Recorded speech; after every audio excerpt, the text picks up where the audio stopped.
The first thing Ethan saw when he walked into the restaurant was his girlfriend holding another man's hand. Not exactly the kind of surprise you want after working a 12-hour shift. He stopped beside the table, still wearing the cheap black jacket he used for deliveries, while Rachel slowly pulled her hand away from the man sitting across from her.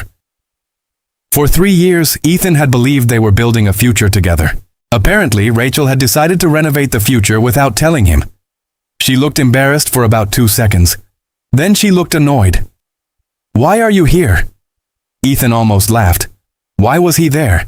She had texted him saying they needed to talk. He glanced at the man beside her. Expensive watch, tailored coat, the kind of haircut that probably had its own monthly subscription. And suddenly Ethan understood. Rachel sighed. "I didn't want you to find out like this." That sentence had probably killed more relationships than cheating itself. Ethan sat down. "Then tell me." Rachel hesitated before finally saying what she had apparently been thinking for months. She was tired. Tired of waiting for Ethan to become successful. Tired of cheap apartments. Tired of canceling vacations because he couldn't afford them. Tired of watching people their age buy cars, houses, and everything else while Ethan was still jumping between delivery jobs and temporary work. Then she delivered the part that actually hurt. Love isn't enough when there's no future. The man beside her remained silent. Smart move. Ethan stared at Rachel. 3 years. 3 years of birthdays, arguments, promises, late-night dinners, and plans for a life they were supposedly going to build together. Reduced to one conclusion. He was too poor. Rachel reached for his hand. Ethan pulled his away. She whispered, "I'm sorry." He stood. "No, you're not." Then he walked out. And for several minutes, nothing dramatic happened. No mysterious billionaire stopped him outside. No lightning struck. No magical system appeared in front of his face announcing that heartbreak had unlocked infinite money. Life was cruel enough to humiliate him without at least giving him a cheat code afterward. So Ethan went home. His apartment was tiny. 1 bedroom, old furniture, a refrigerator that made a disturbing noise every 20 minutes, as though something trapped inside it was trying to escape. He sat on the edge of his bed and checked his bank account. $487. That was it. Then his phone buzzed. Rachel had removed their picture from her profile. Fast, efficient, almost impressive. A few minutes later, another notification appeared. Someone had tagged Rachel in a photo. The man from the restaurant stood beside a luxury car. Rachel was smiling. Ethan stared at it for a long moment. Then he deleted the app. Not because he had suddenly achieved emotional enlightenment. He simply knew that if he kept looking, he would spend the entire night torturing himself. The next morning, Ethan woke up angry. But underneath the anger was something more useful. Embarrassment. Rachel's words had landed because part of him believed them. He had spent years surviving, not building. Every month was the same. Rent, bills, food, work, sleep, repeat. Whenever he saved a little money, something broke. Whenever he tried to move forward, some emergency dragged him backward. And eventually survival had become comfortable enough that he stopped asking what came next. That changed now. Ethan took an old notebook and wrote one sentence. "I will never be trapped by money again." He had no master plan, no wealthy family, no connections. But he did have one advantage. Ethan understood people. Working delivery jobs had taken him everywhere. Office buildings, restaurants, luxury apartments, gyms, hotels, and over time he had noticed something. People constantly complained about problems they were willing to pay someone else to solve. One complaint appeared again and again. Small businesses needed customers. Most owners were terrible at getting them. Ethan knew almost nothing about marketing, so he started learning. At night after deliveries, he studied advertising, sales, copywriting, video editing, customer acquisition, and social media. At first it was painful. Every expert seemed to speak a different language. Conversion rate, cost per lead, retargeting, customer lifetime value. Ethan felt like he had accidentally joined a cult where everyone worshipped spreadsheets, but he kept going. Then he tested what he learned. His first target was a struggling barbershop 2 blocks from his apartment. The owner, Marcus, almost threw him out. "You're a delivery guy." "Correct. And now you do marketing." "Technically, I started yesterday." Marcus stared at him. Ethan continued. "Give me 2 weeks. If I bring you customers, pay me. If I don't, you owe me nothing." That changed things. Free is a surprisingly persuasive business model. Ethan filmed short videos inside the shop, created a simple local promotion, and posted them online. The first few days? Nothing. Then 6 new customers arrived. The next week, 17. Marcus called Ethan after closing. "What did you do?" Ethan smiled. "That sounds like a good problem." Marcus paid him $300. It wasn't much. But to Ethan, that money felt different from every paycheck he had ever received. He hadn't traded hours for it. He had created value. That distinction changed everything. He approached another business, then another. Most rejected him. One owner laughed. Another told him to get a real job. Ethan wrote down both addresses. Not for revenge. Mostly. Eventually 3 businesses agreed, then 5. Within 2 months, he was earning more from his small marketing service than from deliveries. So he quit. That decision terrified him. For the first time, there was no guaranteed paycheck coming. But fear had changed. Before, Ethan feared losing stability. Now he feared returning to the life that had made him feel powerless. And once he had clients, another problem appeared. He couldn't do everything himself. Editing, sales, campaigns, customer support, meetings, reports. Ethan was working 14 hours a day. Again. He had escaped one hamster wheel and apparently bought a premium hamster wheel with better graphics, so he hired his first employee, Maya, a freelance video editor who was smarter than Ethan, faster than Ethan, and reminded him of both facts whenever necessary. On her first day, she looked through his client folders. "This is chaos. I prefer flexible organization." "You named 3 folders final." They were final at different emotional stages. Maya stared at him. Then renamed everything. Business improved almost immediately. With better content, clients got better results. Better results brought referrals. Referrals brought more clients. 3 clients became 10. 10 became 27. And Ethan's income climbed with them. $400 in his account became $4,000. Then $20,000. Then numbers he once would have checked 3 times because they looked like banking errors. But the biggest change wasn't money. It was Ethan himself. He started dressing better, training regularly, sleeping properly. He learned how to speak in meetings without apologizing for being there. He stopped shrinking when someone wealthier entered the room.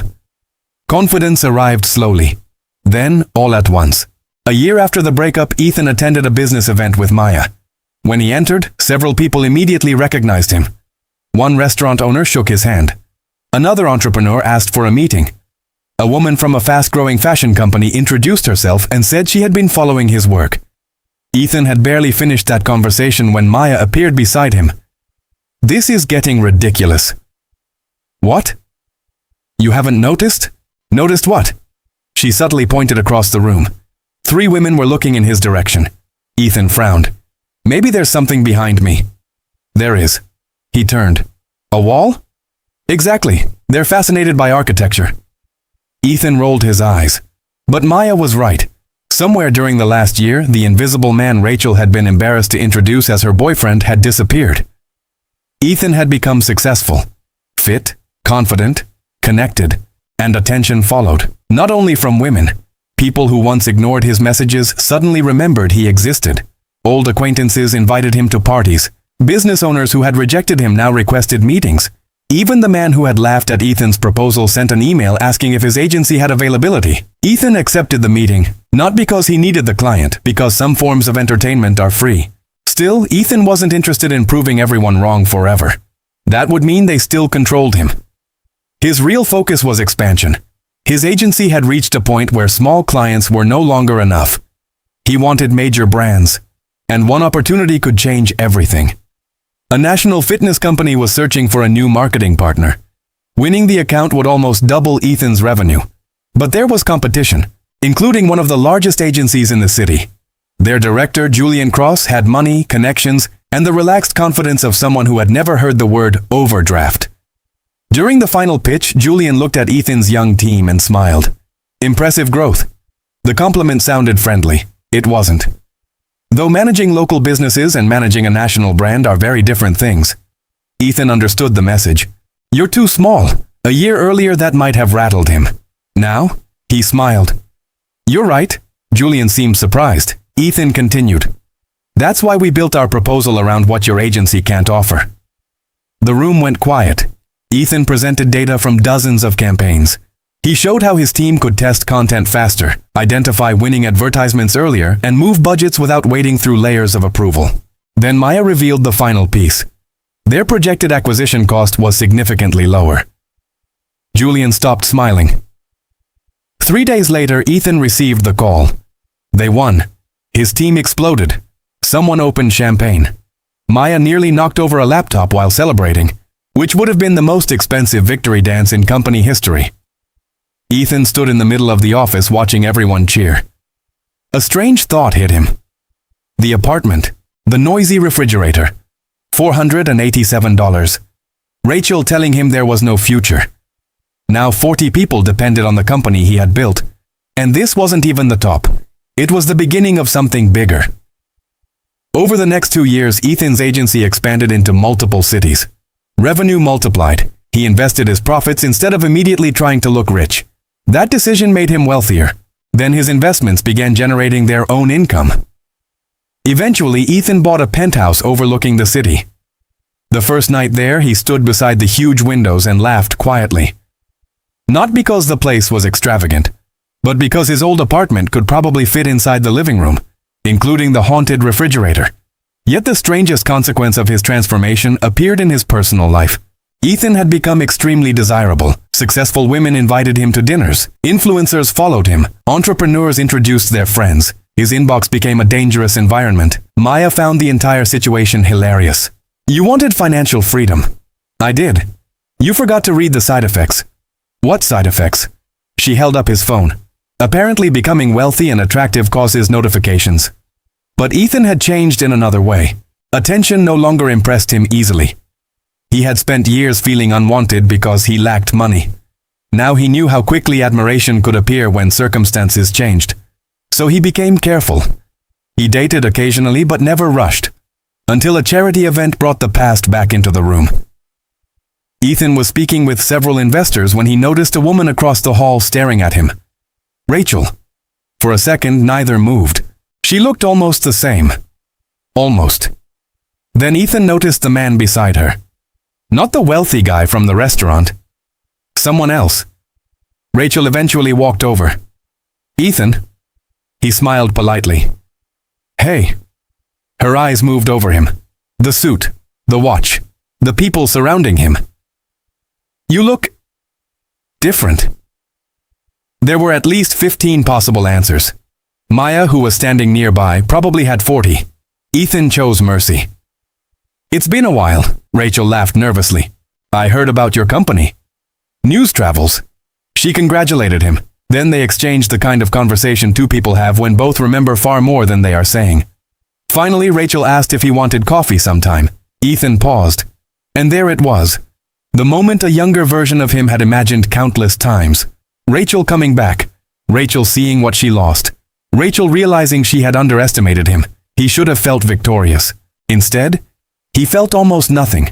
Not hatred, not love, just distance. Ethan looked at her and understood something he hadn't understood during the breakup. Success hadn't made him worthy.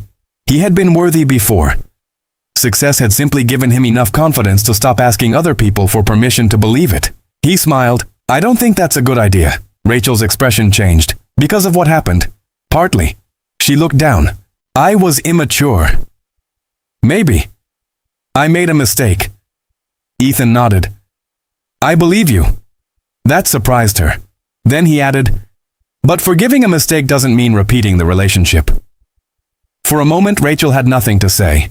Ethan wished her well and returned to the event. Maya caught up with him moments later. That was disappointingly mature. What did you expect? I had prepared several dramatic exit lines. I'm terrified to ask. You should be, but the night wasn't finished. One of the investors Ethan had been speaking with introduced him to Claire Morgan, the founder of a technology company Ethan had admired for years.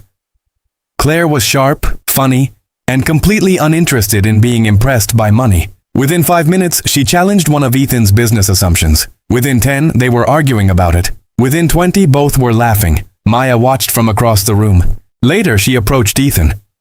Well, Well, what? That woman just debated you for half an hour. She disagreed with me. And you enjoyed it. Ethan glanced toward Claire. That might be a problem. It was. A very good one. Their first dinner turned into another argument. The second became a 6-hour conversation. Claire had built her own company from nothing, so she understood something Rachel never had. Ambition wasn't glamorous while it was being built. Sometimes it looked like cheap food, failed experiments, uncertainty, and working when nobody was watching. Their relationship developed slowly. No pretending. No obsession with appearances. No need for Ethan to prove what he could provide. And ironically, once Ethan stopped desperately trying to become desirable, he became more desired than ever. His success kept growing. His agency entered international markets. His investments expanded. Magazines began profiling him. People described Ethan as an overnight success, which was fascinating because his overnight had apparently lasted several exhausting years. Then came the most symbolic moment of all. Ethan returned to the neighborhood where everything had started. The barber shop was still there.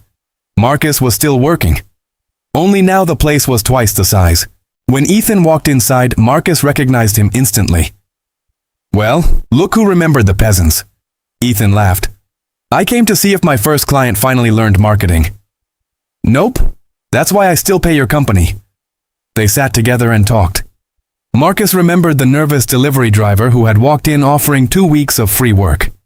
Ethan remembered being terrified Marcus would say no. Neither of them had known that tiny deal would become the first brick in something enormous.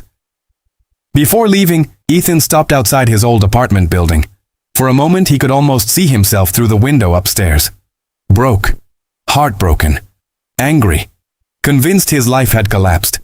He had believed losing Rachel was the worst thing that could happen to him, but the breakup had forced him to confront something far more dangerous than poverty: stagnation. Rachel hadn't created Ethan's ambition. She had simply shattered the comfortable illusion that someday his situation would magically improve. After that, Ethan stopped waiting. He learned, failed, adjusted, worked, built. And slowly the man who once worried about whether he could afford dinner became someone companies competed to hire. The boyfriend considered too poor for a future became the businessman everyone wanted to know. The man who once chased approval became the man who could walk away from it. And Rachel? She did come back. Just not in the way Ethan once dreamed she would. Because by the time she wanted him again, he had already become someone who no longer needed that ending. He had gotten something better. A future he built himself. And the most ironic part? Losing the person who thought he wasn't going anywhere was exactly what pushed him to finally move. If you enjoyed Ethan's transformation, hit the like button and tell me in the comments. Would you have given Rachel a second chance or walked away exactly like he did? And if you want another story where someone everyone underestimated completely flips their life around, click the video appearing on your screen right now.